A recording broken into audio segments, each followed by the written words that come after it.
कुछ देर पहले देखा था। वो लेडी अपने बेटे के साथ बैठी बातें ही कर रही थी कि अचानक उसे रूम से अलमारी की खुलने की आवाज आई। वो उठकर उसे चेक करने गई तो वहाँ कोई नहीं था। अब जब उसने कबर्ड खोलने की कोशिश की तो कबर्ड खुल नहीं रही थी, जैसे वो जाम हो गई हो। वो इस कबर्ड को छोड़कर जैसे ही बाहर आने लगी तो एकदम से कबर्ड खुद ही खुल गई। उस औरत को ये सब अजीब लग रहा था। बाहर बैठा उसका बेटा भी ये नोटिस कर रहा था। वो अब अलमारी को खोलती है और जैसे ही कुछ देखने के लिए कपड़े साइड पे करती है तो एकदम से दो डरावने हाथ आकर उसकी गर्दन पकड़ लेते हैं और दम घोट के उसे मार देते हैं। उसके बेटे ने देखा था कि उसकी माँ तड़प तड़प कर मर गई और उसके मुंह से भी खून निकला। इसकी भी मौत बिल्कुल सिटी और ऐदा जैसी ही थी। 3 दिन में 3 मौतों का सुनकर अब पुलिस भी यहाँ पहुँच जाती है। ये तीनों औरतें जो मरी थी ये आपस में बहुत ज्यादा क्लोज फ्रेंड्स भी थी। पुलिस को लगता है कि इनके मरने के पीछे जरूर कोई राज है जिसे इन्वेस्टिगेट करना जरूरी है। पर इस औरत का बेटा हर किस्म की इन्वेस्टिगेशन से मना कर देता है क्योंकि उसने अपनी मॉम की मौत अपनी आंखों से देखी थी और वो पुलिस ऑफिसर से कहता है कि उसमें ऐसा कुछ अबनॉर्मल नहीं था जिसके बारे में मैं आपको कंप्लेन करूं। वो बस रिक्वेस्ट करता है कि गांव वाले किसी तरह लैला को यहाँ ले आए जो उसकी मॉम को नहला दे और उसके बाद उसकी बॉडी को दफन कर दिया जाए। लेकिन लैला अपने घर पर सो रही थी। वो आज उस लेडी को नहलाने नहीं जाना चाहती थी, हालांकि बहुत लोग उसे बुलाने के लिए आ चुके थे। इस टाइम जब उसकी फ्रेंड भी उसे लेने के लिए आई तो वो गुस्से में मना कर जाके अपने बेड पे लेट गई और इसी टाइम उसे उस लेडी का घोस्ट नजर आ गया जो अभी मरी थी। वो लैला से कहती है हेल्प मी और उसकी आवाज सुनते ही लैला की आंखें खुल जाती हैं। बाहर भी किसी ने नॉक किया था। ये उसका भाई आरिफ ही था जिसने बताया कि उस लेडी का बेटा तुम्हें लेने के लिए आया है और इस टाइम लैला उसके साथ जाने के लिए मान गई। अब लैला उसे नहलाने के लिए खड़ी हो जाती है। उसके जिस्म पे अजीब लाल और नीले धब्बे थे जो उसकी बॉडी को बहुत ज्यादा भयानक बना रहे थे। लैला ने जैसे ही पहली मर्तबा पानी उसके ऊपर डाला तो एकदम से वो लाश उठ के बैठ गई और अपने पेट पे हाथ मारने लगी। लैला बुरी तरह डर चुकी थी।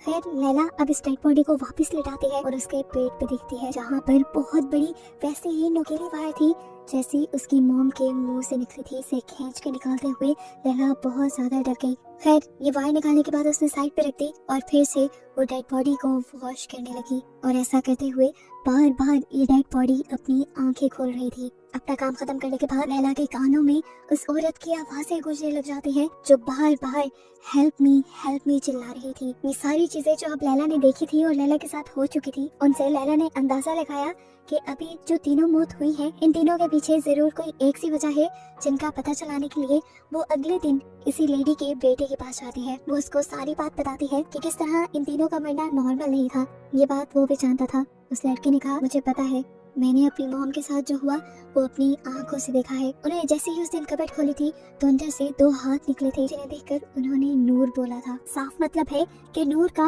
इन तीनों मौतों से कोई ना कोई कनेक्शन है। वो अब लैला को एक पिक्चर भी दिखाता है जिसमें वो सारी लेडीज खड़ी थी, सिटी के सारे फ्रेंड्स और नूर भी। समझ तो लैला को भी आ रहा था कि नूर का इन तीनों मौत से कोई ताल्लुक है, लेकिन कैसे, क्योंकि वो तो खुद पहले मर चुकी है। अपने सवाल ढूंढने के लिए वो मिसेस एडा की कब्र खोदती है जिसकी सबसे पहले मौत हुई थी और जिसे वॉश किया था सिटी ने। उसकी कब्र खोदने पर उसके पाँव में भी उसे वैसे ही नुकीली वायर मिलती है जैसी उसको अपनी मॉम के मुंह से और दूसरी औरत के पेट से मिली थी। इससे ये चीज कंफर्म हो गई थी कि वाकई मिसेस एडा की भी मौत उसकी मॉम और उस लेडी जैसे ही है और उसका ताल्लुक भी नूर से ही है। अभी वो यही सब सोच रही थी कि अचानक उसे फील हुआ कि उसके इर्द गिर्द बहुत सारी लाशें इकट्ठी हो गई हैं जो उसे डराना शुरू कर चुकी थी। वो घबरा कर यहाँ से भाग जाती है बिना मिसेस एडा की कब्र को बंद किए और सुबह होने पर गाँव में ये खबर फैल जाती है कि किसी ने मिसेस एडा की कब्र को खोद कर उसकी बेइज्जती की है। जबकि सुबह को हम लैला को मिसेस एडा के घर पे देखते हैं। वो एडा के घर सबूत इकट्ठा करना चाह रही थी, यही ढूंढना चाह रही थी कि क्या इस सब के पीछे नूर है और अगर नूर है तो उसका ताल्लुक कैसे है। उसे यहाँ पर पिक्चर्स मिली जिसमें नूर उनके साथ ग्रुप में खड़ी थी। इतनी देर में यहाँ पर मिसेस एडा और सिटी की एक तीसरी दोस्त टेरी आ गई जिसकी अभी शादी नहीं हुई थी। वो टेरी से नूर के बारे में पूछने लगी तो टेरी चीख कर अपना मुंह नोचने लगी और उसने लैला से कहा कि नूर इवल थी, उसके बारे में नहीं सोचो। ये कहते ही वो वहाँ से भाग गई और कुछ ही देर में यहाँ पर दोबारा टेरी आ गई जिसे अभी जो सब हुआ था वो नहीं पता था। मतलब इससे पहले जो टेरी को हमने देखा था वो या तो लैला का बहन था या फिर कोई भूत। घर पर लैला के भाई को उसके बेड के नीचे से वो टूल मिल जाता है जिसकी मदद से लैला ने कब्र खोदी थी और वो लैला से पूछने लग जाता है क्या ये काम तुम्हारा ही है। लैला के हाँ में सर हिलाने पर उसका भाई उसे डांटने लगा था और उसे कहता है तुम्हें ये सब नहीं करना चाहिए था। तब लैला ने उसे वायर का टुकड़ा दिखाया जो अभी वो मिसेस एदा की कब्र से निकाल कर लाई थी। वो बताते हैं कि ऐसे ही वायर का टुकड़ा सिटी की मुंह से भी निकला था और उनकी दूसरी फ्रेंड के पेट से भी निकला था। यानी इन तीनों का आपस में कोई ताल्लुक है और ये सारी मौत एक दूसरे से लिंक कर रही है। मुझे अब यकीन आ चुका है कि इन सब की मौत किसी कर्ज की वजह से हुई है। हम देखते हैं कि बाहर टेरी खड़ी इनकी ये सारी बातें सुन रही थी। वो जाकर इस बात को अपनी बात बनाकर गांव में फैला देती है और सारी औरतें डरने लग जाती हैं कि गांव की औरतें किसी कर्ज की वजह से मर रही हैं और ये कर्ज किसी नूर नाम की औरत की वजह से आया है। अब नूर कौन थी? नूर के बारे में गांव की औरतों से पता चलता है कि उसके हस्बैंड मर गए थे और वो अकेली रहती थी।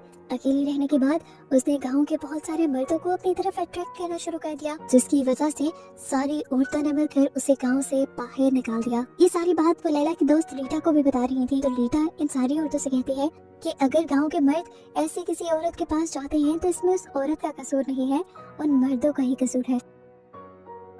जैसे ही लैला को ये बात पता चलती है कि कर्ज वाली बात पूरे गांव में फैल गई है तो वो टेरी के पास आकर उस पर गुस्सा होने लग जाती है और कहती है मैं जानती हूँ ये बात तुमने ही पूरे गांव में फैलाई है, ये करने की जरूरत ही क्या थी। अभी वो बहस से कर रहे थे कि यहाँ पर पुलिस ऑफिसर आ गए जो यही करीब से गुजर रहे थे। वो लैला को समझाते हैं देखो लैला ये जो भी बातें हो रही हैं गलत है। नूर तो काफी सालों पहले ही मारी गई थी और नूर का इन तीनों मौतों से कोई ताल्लुक नहीं, तो नूर को इन चीजों से ना ही जोड़ा जाए तो अच्छा है। लेकिन हाँ वैसे ही 3 मौतें बहुत ज्यादा सस्पिशियस हैं। वो लैला से कहते हैं अगर तुम्हें इस बारे में कुछ भी पता चले तो तुम सबसे पहले आकर पुलिस में रिपोर्ट करना। पुलिस ऑफिसर्स के यहाँ से चले जाने के बाद नूर नोटिस करती है कि टेरी की हालत खराब हो रही है।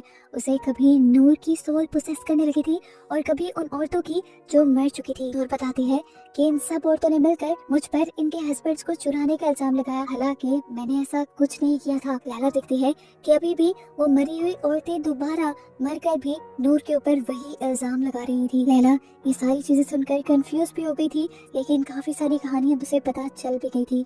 थोड़ी देर में जब टेरी ठीक हो जाती है तो लैला अपने घर वापस आ जाती है। घर पर भी वो नूर की फोटोज और उन वायर्स के टुकड़े इकट्ठे कर रही थी जो उसे सारी डेड बॉडीज के पास से मिले थे। कि देखकर उसका भाई बहुत ज्यादा परेशान हो जाता है और उसे मना करता है कि जो सब तुम कर रही हो वो मत करो। उसकी बात सुनकर लैला उससे कहती है नहीं मैं नहीं रुकूंगी, हमारी मॉम को किसी ने मारा है और मैं उसका पता चला कर रहूंगी। रात हो जाती है, लैला सोने के लिए लेट जाती है और रात होने पर हम देखते हैं कि वही साया जिसने सिटी और बाकी सारी औरतों को मारा था वो अब लैला के भी पास आ रहा था। उस साय ने लैला का गला पकड़ लिया और गला दबाकर लैला को मार दिया, जिसके बाद लैला का फ्यूनरल हुआ और हम लैला को अब उसकी कब्र में देख रहे थे जहाँ उसे होश आया और एकदम से वो उठ भी गई और हमें पता चला ये सब लैला का बस एक डरावना ख्वाब था। उठते ही वो भागकर अपनी दोस्त के घर जाती है तो वहाँ उसे टूटी टाइल के नीचे से कुछ चीजें मिलती है। ये कुछ पिक्चर्स थी उन सारी औरतों की जो मर रही थी, जो पहले आपस में दोस्त थी और इनके पीछे कुछ बाल वगैरह भी लगे थे, ऐसे जैसे इन पिक्चर्स के जरिए कोई जादू करने की कोशिश की जा रही हो। और इन्हीं पिक्चर्स को देखते हुए लैला ये समझ गई कि रीटा असल में कोई और नहीं बल्कि नूर की ही बेटी थी जो मर गई थी।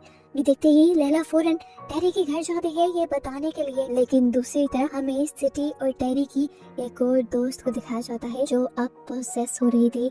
उसको नूर की सोल ही कंट्रोल कर रही थी, जिसके बाद नूर की सोल ने उसे गला घोट कर मार और उसकी आंख में भी नोकीली वायर का टुकड़ा स्टैब कर दिया। अभी क्लियर हो गया था कि इन सबको मारने वाली और कोई नहीं नूर की सोल ही थी जो सबको मारने के बाद अपनी निशानी के तौर पर उन सबकी बॉडीज में वायर का टुकड़ा रख देती थी। लैला जब टेरी के घर पहुंची तो उसे सारी मरी हुई औरतों के घोस्ट नजर आने लग गए और यहाँ पर उसे उस औरत का भी घोस्ट नजर आया जिसके बारे में उसे पता भी नहीं था कि वो मर गई। और घोस्ट देखने पर उसे ये समझ आ गई कि अब वो भी औरत मर गई है। अब लैला जल्दी से उस औरत के घर गई उसकी डेड बॉडी को देखने के लिए और लैला को देखते ही वो डेड बॉडी उठ खड़ी हुई। उसकी बॉडी में से लंबा वायर का टुकड़ा निकलने लगा और यहाँ ये देखकर लैला को हेलुसिनेशंस होने लगे। उसे लगा कि वो जो वायर उस मरी हुई औरत के पास से निकली है वो उसे ही अपने गिर्द लपेट कर अपने आप को मार रही है, जिससे उसे बहुत ज्यादा दर्द भी हो रहा था और वो नीचे फर्श पे गिरकर तड़पने लगी। अब जैसे ही पुलिस ऑफिसर उस औरत के मौत का पता चलते ही उसके घर पर आए तो उन्होंने जमीन पर लेटी हुई लैला को तड़पते हुए देखा, लेकिन ऑफिसर को देखते ही लैला खड़ी हो गई और ठीक हो गई, ऐसे जैसे उसे कुछ भी ना हुआ हो।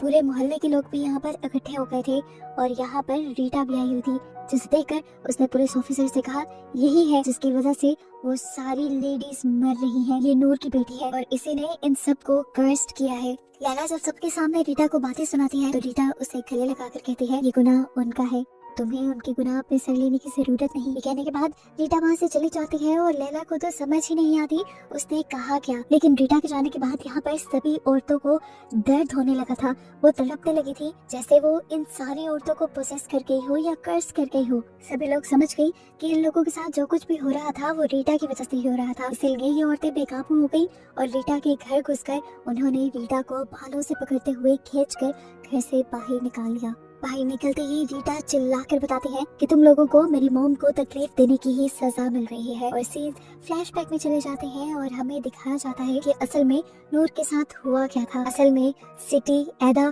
और सिटी के ग्रुप की सारी लड़कियों के हस्बैंड्स नूर के पीछे पड़ गए थे। नूर की ही वजह से इन सारी औरतों के हस्बैंड्स ने उन्हें छोड़ दिया था और यहाँ अपने हस्बैंड को बुरा भला कहने की बजाय इन सभी औरतों ने नूर को ही बुरा भला कहना शुरू कर दिया। उन्होंने नूर को घर से बाहर निकाला, घसीटते हुए और नुकीली वायर से बांधते हुए उसे खूब टॉर्चर किया, खूब मारा। इस टॉर्चर करने में सिटी के मॉम, एदा, वो सारी औरतें आगे आगे थी जो अभी मर चुकी थी। नूर इसीलिए इन सबको मारने के बाद नोकीली वायर्स उनके ऊपर रखती थी क्योंकि उसे भी नोकीली वायर्स से दर्द देकर मारा गया था। सीन्स दोबारा प्रेजेंट में आते हैं जहाँ पर हम देखते हैं कि रीटा सबसे जुनून में आकर बात कर रही है। वो सबको कहते हैं कि मैं तो अपनी मॉम की मौत का बदला नहीं ले पाई, लेकिन अच्छा है कि मेरी मॉम ने मरने के बाद आप सब लोगों से अपनी मौत का बदला ले लिया। ये सारी बातें सुनकर ये औरतें दोबारा से रीटा को मारने लग जाती है। लैला दूर खड़ी ये सब कुछ देख रही थी और तभी उसकी मॉम की घूस्ट उसके पास आ जाती है और उसे ये सब बंद करने को कहती है। लैला भी जान गई थी कि ये सब ठीक नहीं हो रहा, रीटा को मारने से ये सब बंद नहीं होगा, इसीलिए वो सभी औरतों को रोकने जाती है, लेकिन औरतें उसे भी रीटा के साथ ही मारना शुरू कर देती हैं। ये देखकर लैला का भाई लैला को बचाने आता है, लेकिन एक औरत का स्टिक उसके सर पे लगने की वजह से यहाँ पर उसकी भी मौत हो जाती है। ये देखते हुए सारी औरतों को एहसास हो जाता है कि वो जो कर रही थी वो बहुत गलत है, लेकिन अब देर हो चुकी थी, एक इंसान की तो मौत हो गई थी। और कुछ ही देर बाद अब ये देखते हैं कि रीटा भी मर गई है। लैला यहाँ पर अकेली बैठी रह जाती है और रोती रह जाती है कि ना वो रीटा को बचा पाई और इस सब में उसका भाई भी मर गया है। इसीलिए इसे कट होता है और दिखाया जाता है कि लैला अभी भी मोर्टिशियन का ही काम करती है कि नहीं, वो मरे हुए लोगों को नहलाती है। आज जब वो एक औरत को नहला रही थी तो उसकी बॉडी से उसे एक पिन मिली और वो समझ गई कि ये औरत भी कर्स्ड है और इसे कर्ज करने वाली रीटा है। वो बनने के बाद अपनी मॉम की तरह अपना बदला ले रही है उन औरतों से जिन्होंने उसे मारा था। औरतों ने रॉड से रीटा को मारा था जिन पर पिंस लगी थी, इसीलिए वो पिंस इन औरतों की बॉडी पर छोड़ कर जा रही थी। और बस यही दिखाते हुए ये मूवी यहाँ खत्म हो जाती है।